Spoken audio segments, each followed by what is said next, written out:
ating balikan ang mga nakamamanghang mabubuting gawain ng mga kapulisan ng Rizal Police Provincial Office simula ika-18 hanggang ika-22 ng Mayo taong kasalukuyan.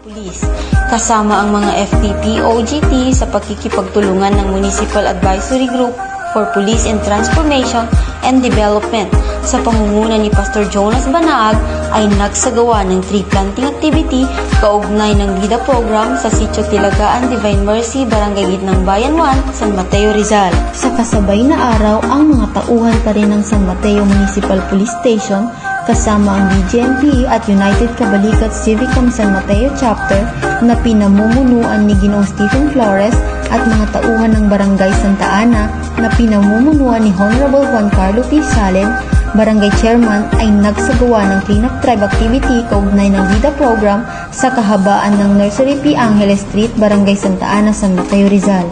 Noong ika-22 naman ng Mayo ay naghatid ng malamig na gulaman mula sa kapulisan, pamatid ng iyong uhaw sa panahon ng tag-araw.